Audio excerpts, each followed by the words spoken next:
Go ahead. Speaking of loot boxes, Oh, thanks, Chris, for that layup. That was a nice one. oh, Good old segues. It even gave me time to pause the recording and transfer to the next file.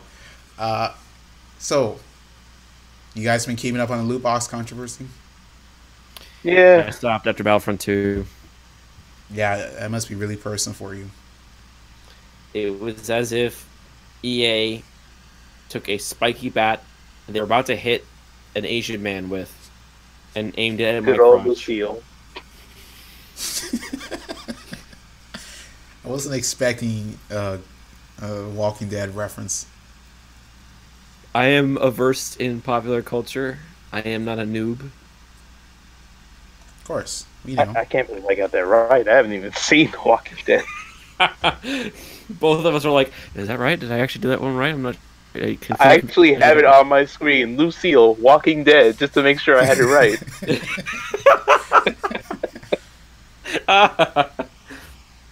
All right, so Bless. ooh, so anyone want to start? I'll just start on a light note. Personally, I don't like how when they bring up the loot box debate, they bring up Overwatch because that one probably has the best loot box system. I agree. Because nothing on there affects your game except for some Mhm. skins having just a different reference point for like headshots and stuff like that. Like Hanzo having Actually, a I hat. watched a video. I watched a video that breaks down a lot of the reference points. Like, if your character has, say, like a feather on their head, the only way it affects you is that you probably can't hide behind crates as easily. But Yeah, that's at basically that it. point, it doesn't even change your hitbox or anything. Medic in that way. Yeah, Like everything on the game is cosmetic, but people will constantly. I know it's just for views, but whenever they say like in the thumbnail of it, the problem with loot boxes, you always see that one golden Amazon Prime loot box that's given for people who have from Amazon Prime. Overwatch. Yeah, for Overwatch, Yeah, basically. And it's like it's a bad option, not a bad option. It's a bad choice to put that there when it has the best loot box system. see, so Ugh. okay, let's take a step back then. How do you feel, both of you? I'm asking about loot boxes in general, the concept. It should only be for games that will give out content for free. That way it pays for the content. If it's for a game that doesn't constantly give out free content, I'm not for it. And also, the stuff in the loot boxes should only be cosmetic. Because I played Black Ops 3, and I hated the fact that a lot of the good guns were behind those supply drops. Same. Well, about Black Ops 3. Ethan? So for me, it's kind of a little bit of a balance. Um, I want my loot boxes to be purely cosmetic, and I want them to be like, yeah, I agree with it. Like, I want it to be for the creation of newer content, so I can afford that content. But it's also hard because I feel like a lot of games and apps are using loot boxes as a way to milk money out of wherever every corner they can. So I essentially think the best way to do it, at least for the best reception by the public and the best like response in general, is to have a game that, let's say the game itself is $100. Now that's a lot, but you get all of the base content, including all skins, all cosmetics, with that $100 purchase. Then, when a new like expansion or a new cosmetic update comes out, you are guaranteed to get at least like 50% of them automatically. And then the rest of it you can RNG for. You can have a loot box system for. But you don't have to pay for those loot boxes. Those come as you play, sort of like how Overwatch does it, that you get a loot box with every level.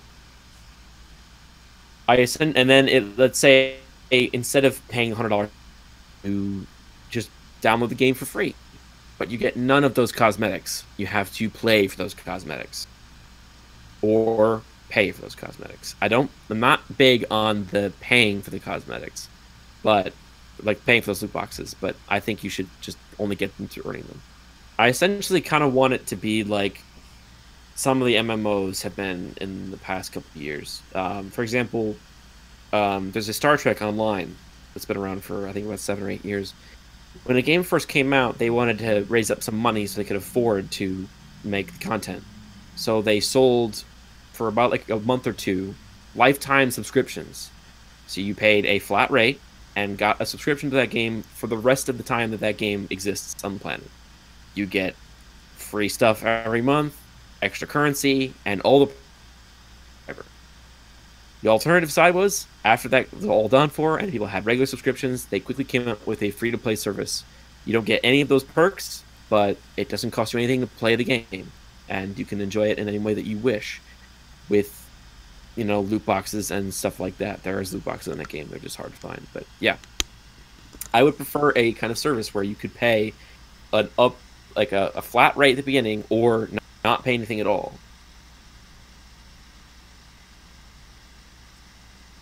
Yeah. You two, I mean, for the most part, you two took.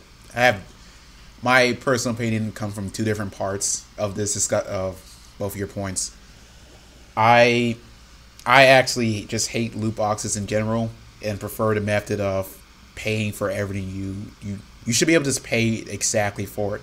I think the loot box system is exploitive because you're not guaranteed to get exactly what you want. Like Chris, you of all people should know you love cosmetics in Overwatch. That's your thing. That's you play true. comp to get the gold guns, right? So like whenever so like every time a season appears, we're all clamoring to get the new Widow skin or the new Zenyatta's Cultist skin or the McCree Van Helsing skin. What? Magistrate, the new one from this recent event. Ah. That's the name of the skin. Yeah, I remember. I just never liked it. You're triggering me, man. But you get what I mean, right? We're all every one of us, either by playing it or buying it, is getting this loot box for one of those particular skins. The people who are paying for it are not paying for the loot boxes just in general. They're clearly trying to get a certain skin. And I do think when it comes to microtransaction system, that loot boxes shouldn't exist. Instead, you should be able to directly pay for it, like Ethan is saying. Or, and here's the only way I would kind of tolerate it. And this is why I really hate Overwatch's system, because they're very deliberately not doing this. Put the numbers for what are the odds of getting it. I would love to transparent about it. Yes. Yeah. Because China did that. China had a law, and Overwatch only. But I forgot what they did. They somehow get by it. I think they took their games out of China. No, that doesn't make sense. That explains why Shanghai is losing. Yeah, definitely. Oh. But they did something to avoid having to do it to the rest of the world. And they could just very easily just say it, getting the legendary skins like 5% or something like that. Just let people know what they're paying for and what are the odds of getting it. Otherwise, just keep doing what they're doing and only give you legendary, and they're always like base game skins. Right. I have gotten 5 Diva skins. None of them have been like this event's Diva skin. I already have it, but it's just the fact that I haven't actually gotten that skin. It's hurt me, man. I know. That's exactly it. I won the Symmetra skin, and I got everything but the Dragon skin. So that's why, and then that brings up the topic at hand. That's why I see loot boxes as gambling. I mean, that's really all you can see it as, because like it has the exact same, it's changed a bit differently, but it's still gambling. You're putting in money for a chance at something rather than putting in money for instant gratification. So yeah, it's just people don't want to say that it's gambling because then they'll have to change it. If they change it, they won't get as much money. Right. Yeah. Which, that's exactly, and let me bring this up, I have in the background. That's exactly what the ESRB is basically saying. Here's the article label, which I also didn't put in the chat. ESRB defends fun loot boxes as it starts labeling all in-game purchases. So with the, as you know, this is a bad idea. What'd you do? No, it's the windowing. So I can't see the tabs. Oh. As you know, everyone has there's been a big controversy with loot boxes, with the government being led primarily by Hawaii's state representative trying to put more government involvement in these loot boxes to label them as gambling. And so with all the pushback they're getting, the ESRB, instead of just saying straight up, yes, this is gambling and is using wasting a lot of kids' parents' money, they went, nah, loot boxes are great. This is not the article, but there's instead viewing loot boxes as a fun experience, because we all know opening loot boxes to get a gray spray is definitely a fun experience, right, guys? I love getting things I already have. Right. I love getting 15 coins. That'll help me get a skin in like 5 years. Yep. I have, no joke, gotten the same Torbjorn quote 4 times. You're making a chicken out of a feather. That's exactly the one. I swear to God. You're making the chicken out of a feather. God. Right. So, wow, the chicken out of a feather? I never heard that before. He's Swedish. Right. So, it's Dwarven language. It's Dwarven language. You know, Torbjorn is a caricature. Like Doomfist and Lucio, the only 2 black characters.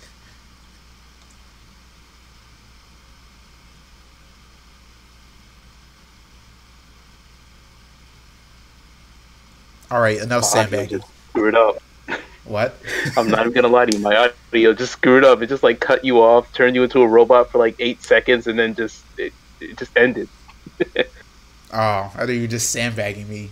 Ethan, Chris sent this quote from Tumblr, saying there's all the characters are terrible. They're all stereotypes and caricatures. When did I send this? No, Chris sent this. Oh. It was on the other chat. Anyway, that was a missed joke that could have happened. So the ESRB, instead of just labeling as gambling, what they're going to do from now on is on all packages. So in case you don't know, any parent who just somehow happened to be listening, if you look at the bottom right of any video game case, there is a USRB rating, which like it goes from CE, young children, and then it goes E, E10, T, and M. A is somehow banned for on kids. A, which is for adults, is banned on PlayStation and Xbox. Yes. Anyway, and then it'll have labelings. Play COD. What? M is for children to play COD. Exactly. Apparently. Or to play Rainbow Six Siege. Overwatch. So, for example, in my hand, I have Borderlands, the Handsome Collection. Bottom right, rated M, 17, blood and gore, intense violence, language, sexual themes, use of alcohol. So from now on, to add to that labels, the USRB will say in-game purchases for all purchases that would include in the game, which could range from buying loot boxes or buying that paladin armor on the Creation Club, all the way up to expansions like The Witcher, Blood and Wine. Or buying music for rock band Beatles. That too. Which I actually did. No shame. That's fine. That's you're buying more content. That's fine with me. My issue is currently. Well, let me start with you guys. How do you feel about that? Chris, go ahead. I think. I was hoping to answer last because I needed to get the context. Because Oh, that's fine. I'll go. So I think they should put that on the labels. I think the major problem is a societal problem in that people don't read the labels, and whether like the whole reason the ESRB exists in the first place is because the games industry does not want government regulation. They want to self-regulate, just like the comics industry did all those years ago. Rather than letting government say, you can't have boobies in your comics, they said, you know what? We're going to make content that's safe for kids for the next 10 years and police ourselves and say, we don't want that kind of content in our industry. They did whatever they wanted. The ESRB is intended to do the same sort of thing.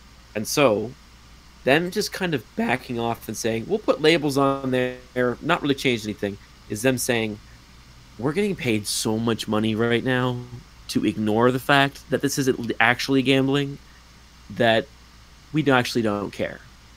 And so, I think the ESRB should be taking a harder stance due to the blowback and kind of say instead of just saying like in-app purchases, should say either in-app purchases or gambling. Just be honest about it. Strict regulation, at least in how we label things. Then, if no one reads the labels and complains about it, you should have read the label.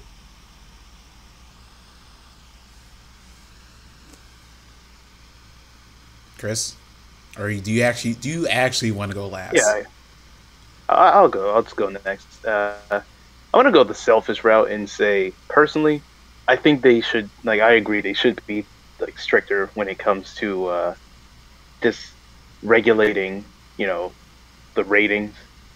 But this is mainly on the stance that I've played a lot of M-rated games, and it's not always spoiled, but it's often spoiled by kids just coming into my game and just screwing around.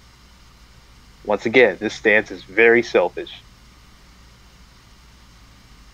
Yelling into my ears, I just sit there thinking, why didn't his parents take the game away from him, or just not give him the game in the first place? Yeah. And once again, like you said, they don't read, they don't check the ESRB, and sometimes it's just easier to give kids the game that they wanted, or they'll just constantly complain. That's why I think they should be stricter with, keeping games that are like exceedingly violent or M-rated, whatever, away from kids, just so I can have a better time. In all honesty, like I'm gonna tell the truth. That's all I really want. But yeah, that's just how I feel about the thing. I'm kind of glad that they at least are. They're not really putting too much time into it, but I'm kind of glad they have thought about it. Yeah, they're at least ignoring. So maybe I just want them to open up the talks for it again, so they can be a bit strict instead of just saying, "Oh yeah, by the way, here's a this game. It's got stuff in it, loot boxes, all that stuff." Yeah, stuff like that.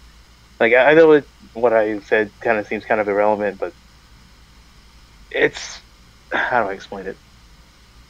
I want them to regulate more than just loot boxes. I want them to like regulate way more stuff, because a lot of the problems people have when it comes to loot boxes anyway, kids will take their parents' credit cards and use it to get more stuff. So I'm just gonna be honest, I don't like kids. But yeah, kids are the worst. They're the worst. They're awful. You just need to stop having them. But yeah, they're just.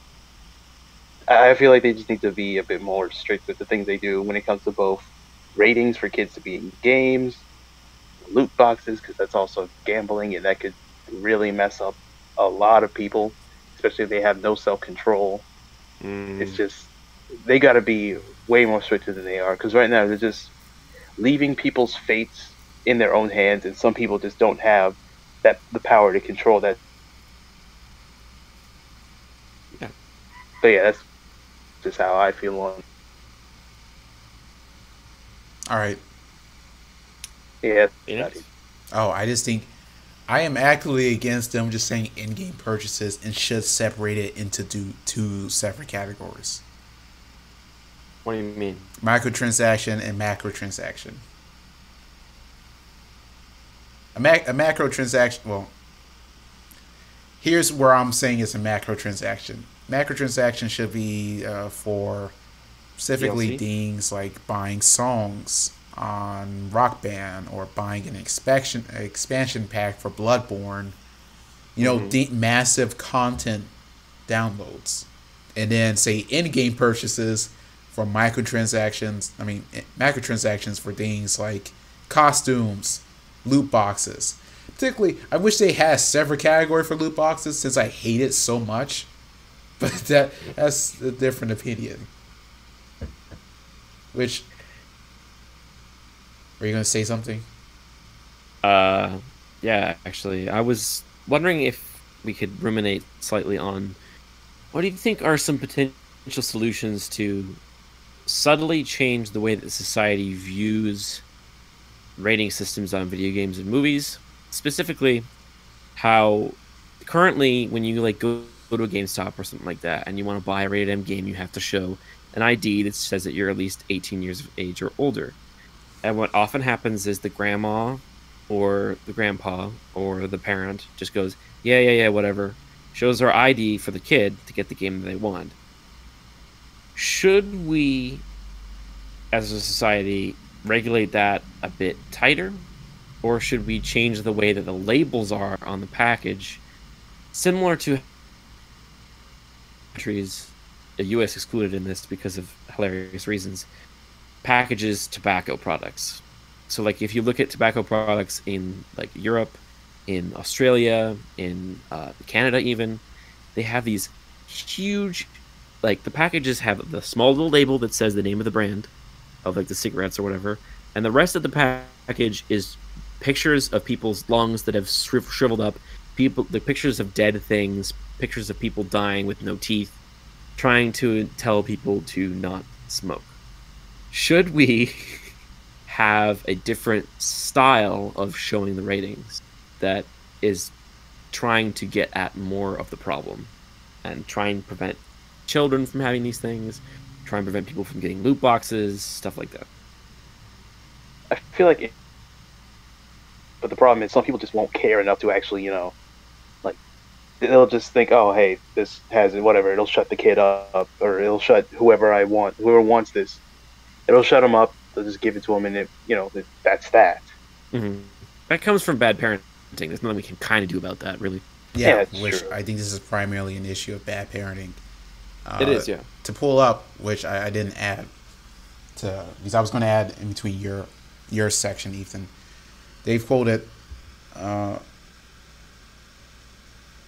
paraphrase this primarily. So they had a test study with a bunch of parents in which they showed to try out. So they've listed on one section of a game in-game purchases, and primarily the parents said, yeah, that's good enough. In the case of listing things like gambling or loot boxes, for the most part, parents didn't care because they just want a very simple way to inform way to inform what's in the game. So I don't think adding larger things like, in the case of smoking, if we're going to use that example, adding bigger pictures of lungs is going to affect how people are going to buy things. I think it is, for the most part, primarily a parenting issue.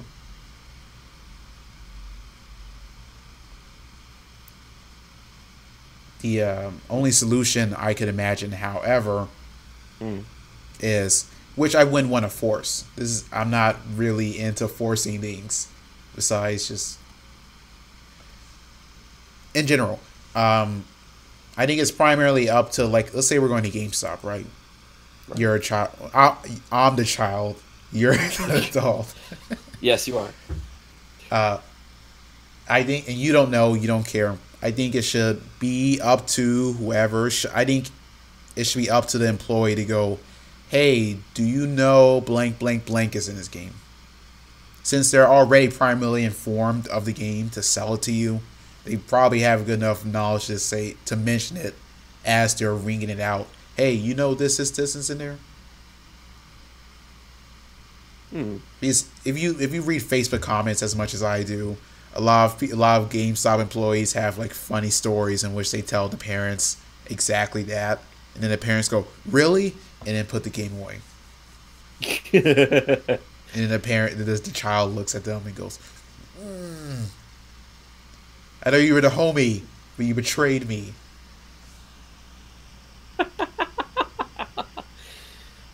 Yeah, no, I think that sort of thing might work too. But again, that's all an enforcement thing. So who knows if, say, GameStop or Amazon is going to enforce that type of behavior? They probably won't. Probably not. Anything else to add to that, Chris?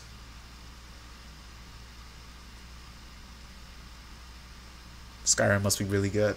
So Skyrim is really good, yeah. Yeah, actually, I was playing Skyrim yesterday. I almost stopped. I only wanted to play for an hour, and it almost turned into 2 hours. Well done. Yeah, it's still that experience. I don't think there's really much else to say about loot boxes, so I'm gonna change. I just thought of something to ask. This is kind of interesting to me. So later in the article, under Still Not Gambling, they list, we think loot boxes are a fun way to acquire virtual items for use within the game to personalize your experience. While obviously there's an element of surprise in loot boxes, just like with baseball with trading cards. So I have 2 questions. I'm triggered. The first one, since Chris is the card game master here, how do you feel about trading cards in its comparison to loot boxes? Do you think do you think there should be something for opening up a Yu-Gi-Oh card pack or a Magic the Gathering pack, or do you think that's unfair to label as similar to loot boxes? His internet's reconnecting. All right. Well, yeah. Oh, I'll say something about that. I actually hate trading card packs, and I hate the way they work. I hate them so much. I spent so much money as a kid playing Pokemon cards, never getting anything good and only getting hot garbage. Yeah. Because a trading card pack is essentially a loot box. And I think it should be mentioned, and unfortunately because of legal reasons, trading cards are not gambling because of a court case. I'm blanking on the name currently, but there was a ruling by a judge that said trading cards are not gambling because they are fun and they don't hurt people in the same way that gambling does, when they absolutely do. Before I started playing D&D, I started forming a group, and in that group we played like board games and stuff. And right as we were starting one of the sessions, the guys each of them pulled out the new booster box of the Magic the Gathering set that had just come. Right. $40 on this box to get like 100 cards or something more than that. I don't really care. And they all opened up, and then at the end of it, after like half an hour of that, cards like, I didn't get much. Whatever. I'm like, you just spent so much money to get hot garbage. Like, how are you not upset about this? They're basically gambling, and I think that they should be regulated like gambling. I don't know how to feel about that. I feel kind of mixed because, see, like compared to Overwatch, when I open Overwatch card loot boxes, I just go, I'm usually pissed because it's just a waste of time most of the time.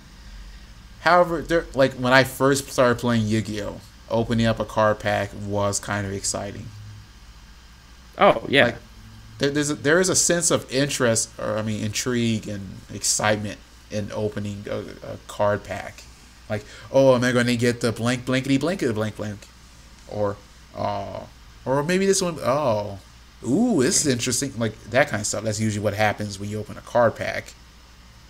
I for some reason, like the rules change. I guess because one of the primary functions of a trading card game is getting the cards, in the first place. Whereas like when you're opening loot boxes for, say, Overwatch or Shadow of War or Assassin's Creed Origins. That's not the primarily gameplay function. Yeah. And Fair enough. So to a certain extent, I can't really. I want to partially agree with a judge, since there seems to be a difference in the two. So far, yes, but I mean, even with Hearthstone, to be successful and be able to play the game and enjoy a certain number of cards that are good in that current meta. To get those cards, you have to play an exorbitant number of hours, which is essentially you're paying the cost of time. Right. I think someone did the math. If you want to be able to get the cards to the current meta before each next season, you'll have to play 8 hours a day to be able to afford enough dust, which you get from card packs, to then be able to get all the cards from that season and be able to play and hopefully win and hopefully get to top rank 1. That doesn't sound like fun, because right. you are basically having a full-time job to save money. And so then what people end up doing is they end up spending money buying the card packs, which are RNG based, because it's all about the math there. You get cards that are mostly crap. Right. So it's like, it's tough. I heard one argument, though, against it, saying Hearthstone would probably be less gambling if you could trade cards with people. Yeah, I can get behind that. However, that's the one major difference between trading card games and Hearthstone, is that you can, even like trading card games, you can buy and sell cards on the marginal cards because they're good for the meta. You kind of went in and out. So with like regular trading card games, you can, and this is, I guess, where it kind of breaks the whole thing about being gambling, is that you can, if you have a good card, you can sell it individually for a lot of money because it's a good card. You can't do that with loot box systems or RNG based card games. Right. Okay. You can't trade your cards with people.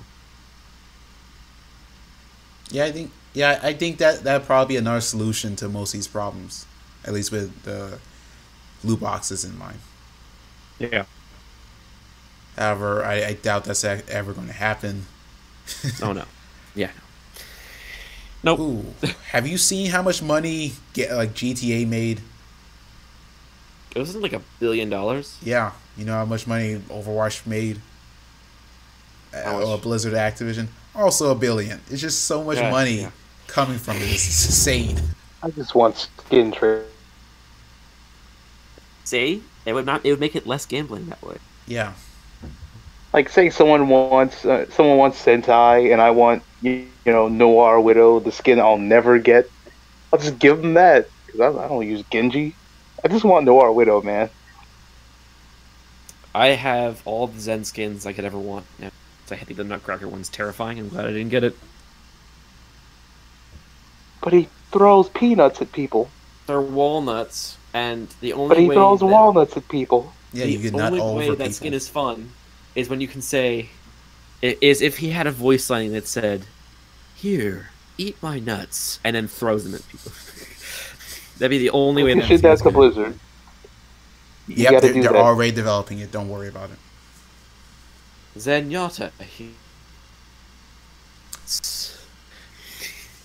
All right, so you came in at the right time because that discussion was kind of ending. So the other question I had actually for you two is, so I'm sorry, also looking on that, it reminded me of something. Have you seen the Monster Hunter review I made?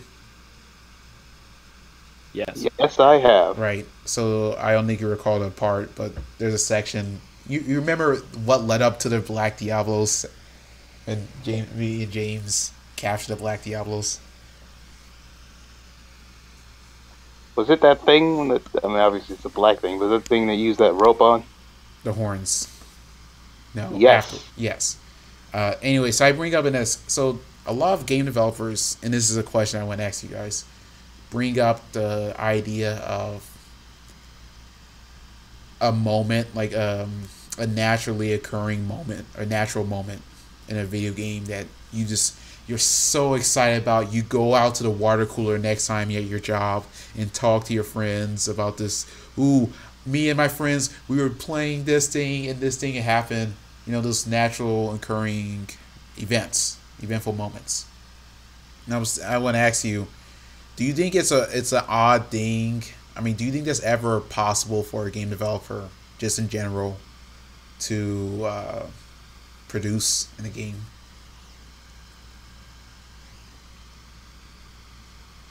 I think it's possible, but in this day and age, with most games, like it'd be difficult to pull off. Like most games nowadays, they try to stay on the one path that works. And because of that, no one's trying anything new. Because no one's trying anything new, we're not getting like, you know, the huge blowout blockbuster games or whatever that can just make someone just, you know, it just sticks with a person. Right. Because of that, it's like you barely, you know, they'll get a good game that, you know, stays with you for a bit, but it's just a little bit. But because no one's trying to do anything new, we're not getting any different. Just like, oh, hey, I killed that guy, just like how I killed that guy in that other game. It's just like you're stuck doing the same thing over and over again. You're not going to feel that same level of achievement that you would get if you played something different and you did something cool in that game. But yeah, that's just how I feel about the thing. I just think it's possible, but only if the developers decide to try something new. If they keep doing the same thing over and over again, we're just going to constantly have same games, same experiences, and at some point, the gaming industry might end up getting it just might end up becoming boring. People just won't buy video games because they'll all be the same. I agree. And just like a really stupid rant. Well, I mean, see, yeah, I actually agree 100%. I think that's the main issue with the video game industry too much. It got too corporate. That's when it always mess up. You get too corporate. Like YouTube. Indie games are the best thing that ever happened to the world. Oh, hi there. I sure do love me some retro games inspired by those, you know, 8-bit blocky games. Man, do you remember when you could just plug in your game and it worked? Oh my god. I miss those days. Hey, the 90s were great. We had Nirvana and 50 Cent. And 9/11. Yeah.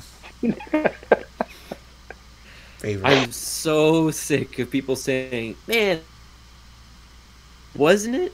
Nostalgia is a pair of sunglasses.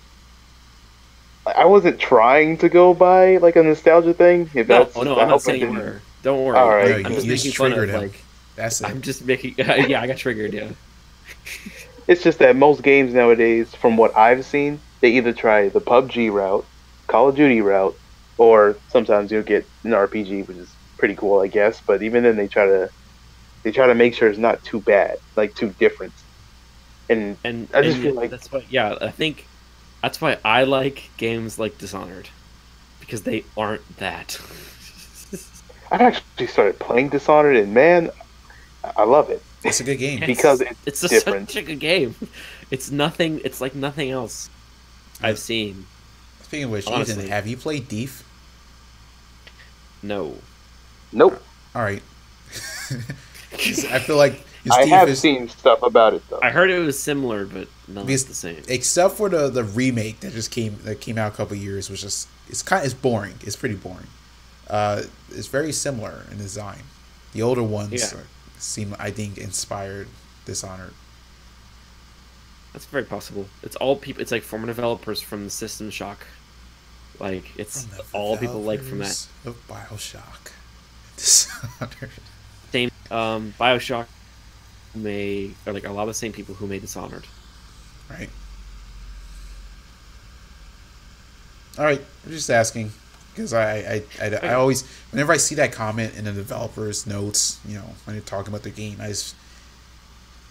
it always sets me off because it's such a buzzword It just doesn't mean anything. It feels like they're trying to say there's more to the game than there actually is. Yeah.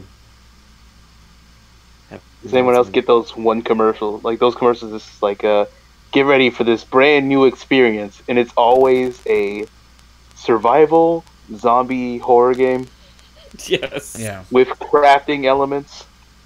And buildables like Fortnite or Minecraft. So you mean Rust. Metal Gear Survive? Yes. Wasn't Fortnite supposed to be a zombie thing? Yes, what happened? It is. The main game still is. It's just not making as much money as Battle Royale. It is. Fortnite is Rust mixed with a third-person shooter mixed with Minecraft. It's 7 days to die. It's just it's only known from its Battle Royale thing, because I actually forgot it had something to do with zombies. Oh no, I always remember that. That's actually the thing I was more interested in. And Ethan, the game you're thinking of is 7 Days to Die. Oh yeah, my mistake. It's all the same. I mean, but Fortnite's got Overwatch graphics, so it's better. Yeah, it's not lacking color. We can definitely say that. Oh man, you're triggering me again. Yeah, you're doing that thing where you're triggering me. Mm-hmm. So, I don't have anything else to talk about. Is there anything you guys want to bring up? I don't know, man. All right. I'm too triggered. Yeah. So, I think we're going to come to a close then. And end this podcast here. I'd like to thank everyone for listening. Because there's... It's a long one. Ooh. It's long and it's hard. And it's veiny. I'm glad I got to join. Yeah. Yes. Thanks for joining us, Chris. Appreciate it. I appreciate being able to join. Thanks for listening.